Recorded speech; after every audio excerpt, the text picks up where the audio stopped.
todo frame deve ser tão lindo quanto uma pintura. Esta é uma ideia que muitos diretores de fotografia acreditam, que cada take do seu filme precisa ser belo, bonito e interessante.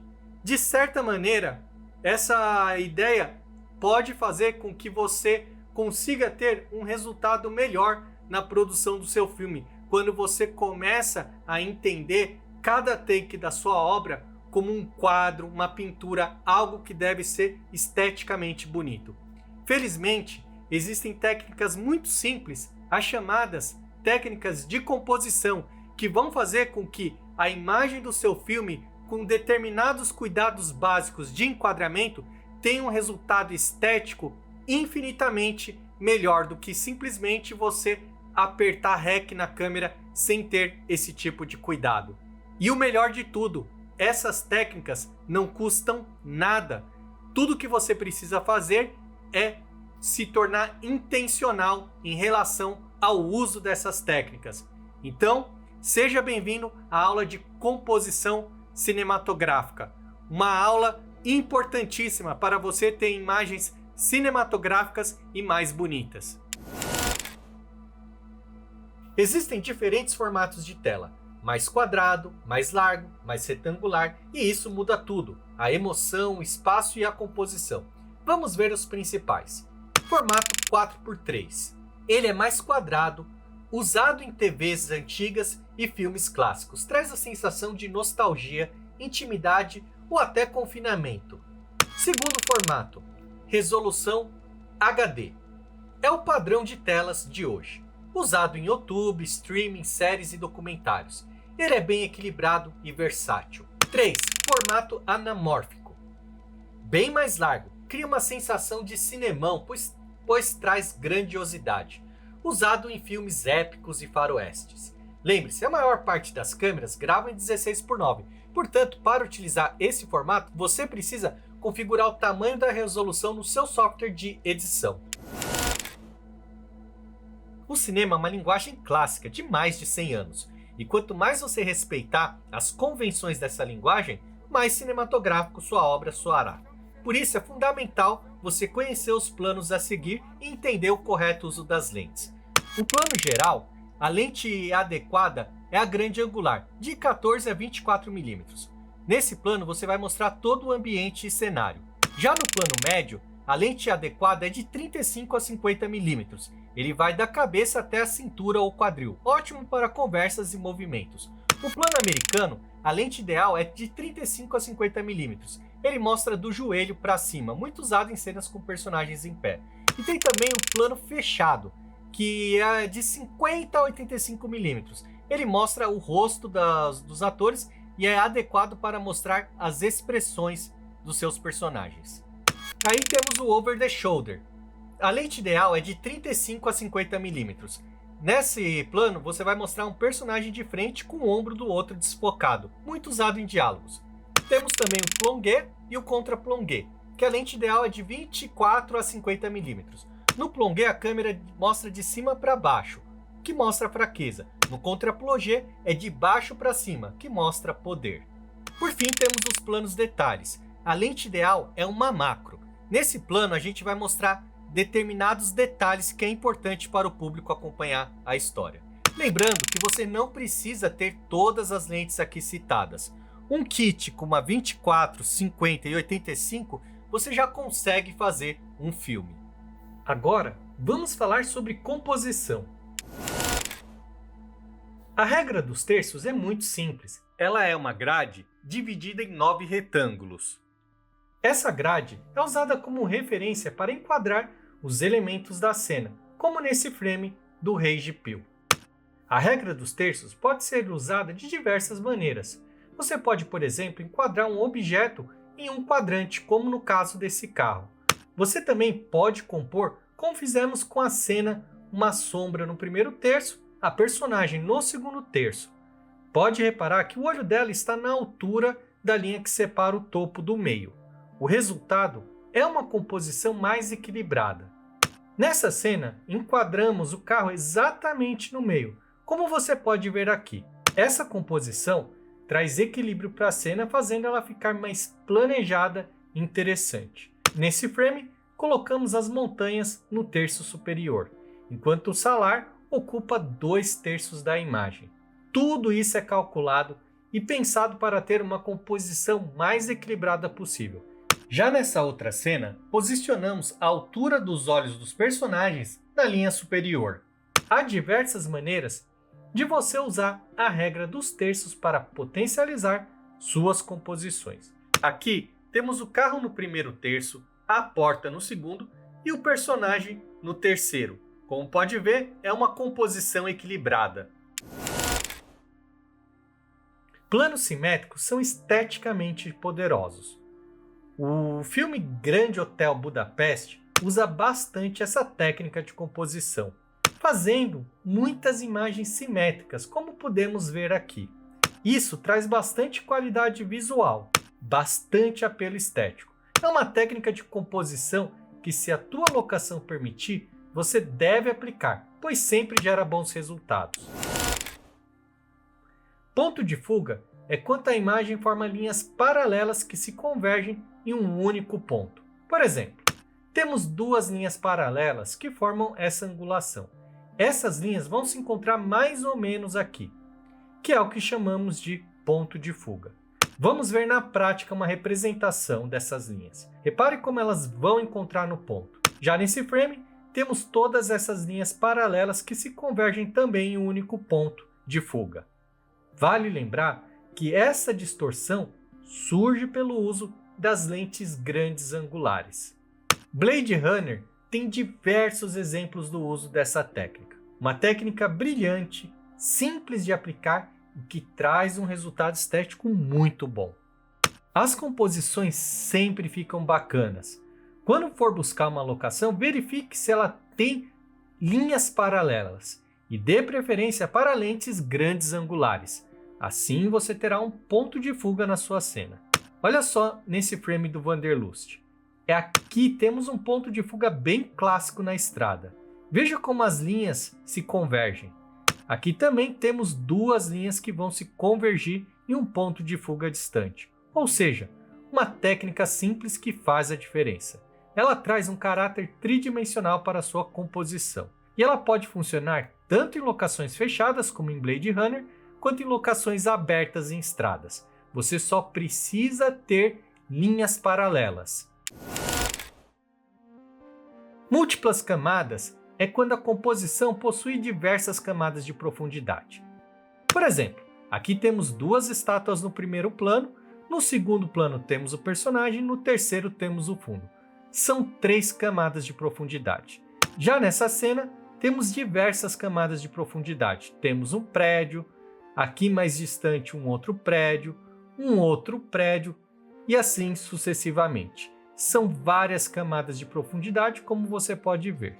Já aqui temos essa parede em primeiro plano, esse personagem em segundo e o fundo em terceiro. São 3 planos de profundidade. Essa outra cena é sensacional. Temos o personagem no primeiro plano, a parede no segundo e dentro da boate temos pelo menos 3 planos de mulheres que estão sentadas em diferentes espaços e ainda um quarto plano que é a parede. Ou seja, temos um total de 6 planos nessa cena. Isso faz a imagem ficar mais tridimensional, mais poderosa esteticamente falando.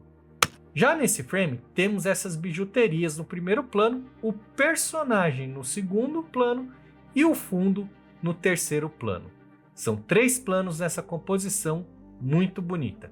Temos aqui um plano frontal, que é a parede, aí temos o segundo plano, que é o personagem, e o terceiro plano, que é a parede do fundo. Ou seja, 3 planos de profundidades. Isso é interessante, pois temos uma imagem mais tridimensional. Se você tiver locações que tenham essa possibilidade, você deve aproveitar, pois isso faz com que suas composições fiquem mais gráficas. Agora, vamos mudar um pouco de assunto e falar sobre movimento. Existem equipamentos que atenuam as tremidas naturais de quando filmamos na mão. As alças, o estabilizador e o shoulder. Cada um desses equipamentos tem suas vantagens. Eu gosto da alça, pois ela é prática e bem portátil. O shoulder também é interessante. Já com relação ao estabilizador, ele é o que tem de fato a melhor estabilização. No entanto, ele exige um tempo para balancear a câmera. Fora que quando estiver o operando, você não consegue mexer na lente, pois isso o faz perder o balanço. Ou seja, você precisa ter foco automático. Então, ele não é exatamente tão prático. O meu favorito, por incrível que pareça, é justamente a alça. Fiz o filme inteiro do Wanderlust basicamente usando uma.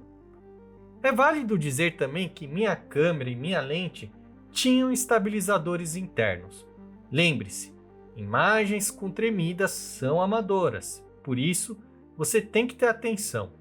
Felizmente, a maioria dos equipamentos hoje em dia já dispõe de estabilizadores internos, então vale ter esse cuidado. Já no filme Birdman, temos exemplo do uso de estabilizador.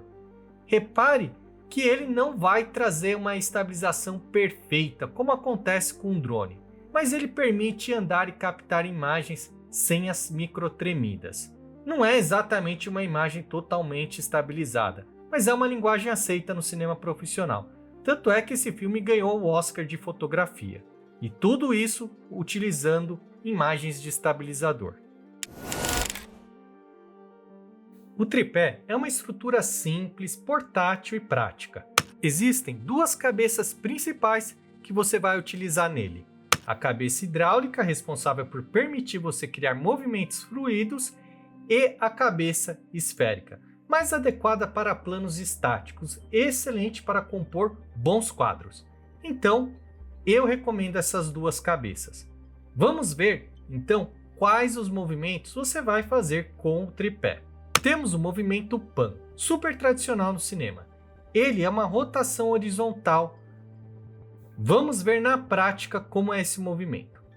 Como podemos ver aqui, a câmera fica parada. E tudo que você vai fazer é girar a cabeça hidráulica seguindo o seu objeto. Repare que a câmera está sempre apontando para o personagem. E é importante deixar algo claro. Esse movimento só faz sentido quando tiver um elemento na cena para a câmera apontar. Se não tiver um elemento para justificar o movimento, ele não funciona. Aqui temos uma outra variação desse movimento, que é o tilt. Ele é um giro no eixo vertical, ou seja, de cima para baixo, de baixo para cima.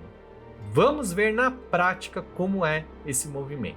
É muito simples. A câmera vai estar apontada para cima e tudo que você vai fazer é utilizar a cabeça hidráulica para apontar para baixo e ter então um movimento. A dolly é um equipamento muito simples. Ele é uma estrutura de movimento onde você vai colocar o seu tripé em cima. São duas variações. Temos uma variação mais robusta, usada nos filmes de maior orçamento, preparadas para câmeras mais pesadas. E temos também uma estrutura mais leve e prática, adequada ao solo filmmaker. O piso precisa ser liso, ou seja, você não vai conseguir usar isso na rua, a menos que você coloque trilhos. Mas, se você for filmar em um hotel, dentro de casa, enfim, qualquer lugar que tenha um piso liso, essa estrutura vai te trazer bons resultados. Vamos ver na prática esse movimento. Pode reparar que para você ter um efeito mais legal, você precisa usar uma lente grande angular, pois essa lente traz uma distorção bem estética e satisfatória. Vamos ver na prática como funciona esse movimento? Você simplesmente vai colocar a sua câmera em cima da dolly, enquadrar o personagem e puxar a dolly para trás. Lembrando que o que faz esse movimento ficar interessante e trazer essa sensação tridimensional é justamente o uso da lente grande angular. 20, 24, 28 mm são minhas recomendações. O slider é um mini trilho que você vai encaixar no seu tripé. Ele tem a vantagem de ser um equipamento extremamente portátil. E por ele ficar apoiado no tripé, você pode gravar em qualquer terreno, deserto, rua, residencial. Então, você consegue ter um movimento bem satisfatório e interessante. Vamos ver esse movimento na prática. Como pode ver, esse projeto realizamos no Camarões. Estamos usando um slider. Repare como essa cena é satisfatória. Tem algo nela que é muito gostoso de ver. E o que é? Simples, é a distorção da grande angular, combinada com deslocamento estável. Ou seja, da mesma maneira que utilizamos uma grande angular no dolly, nós também a usamos no slider. Mas afinal, o que faz com que essas imagens de slider, captadas em grande angular, fiquem tão satisfatórias? Simples, é a sensação tridimensional que essa distorção traz. Por exemplo, nessa cena aqui temos uma linha reta e não conseguimos ver da parede. No entanto, à medida que movimentamos o slider, a parede vai se revelando. Agora a gente consegue ver o espelho, ou seja, antes não conseguimos ver esse lado da parede, agora conseguimos. Isso acontece por causa da distorção da grande angular. Então, essa é uma sensação satisfatória e agradável. Parece uma produção de alto orçamento e é fácil fazer. O slider permite algo ainda mais interessante, a paralaxe. A paralaxe é quando diferentes camadas de profundidade se movimentam em velocidades diferentes. Veja isso. Viu só? Os personagens da primeira fileira se deslocam mais rápido que os personagens que estão sentados atrás. Quanto mais longe o personagem estiver da câmera, mais lento será o deslocamento dele. Quanto mais perto o objeto estiver da câmera, no caso, essa primeira fileira, mais rápido é o movimento. Tudo o que você precisa fazer é utilizar uma grande angular, um slider e colocar os elementos em diferentes distâncias. No caso dessa cena, temos uma fileira na frente, uma fileira mais distante e assim sucessivamente. Ou seja, essas múltiplas fileiras irão trazer para a nossa imagem o chamado efeito de paralaxe, que, como podemos ver aqui, é muito interessante. Olha como a imagem fica fluida e artística. É uma técnica poderosa que, trazendo para a sua produção, você vai aumentar bastante o valor estético dela. Os drones são equipamentos portáteis que permitem você criar imagens aéreas e estáveis de boa qualidade. Temos alguns movimentos de drone que eu recomendo, que é o caso do God View ou satélite. Nessa composição, colocamos a câmera apontada para o chão e filmamos os nossos objetos de cima. Repare como fica poderosa a imagem. Pudemos pegar a textura do salar, as sombras gigantes e formar uma imagem icônica.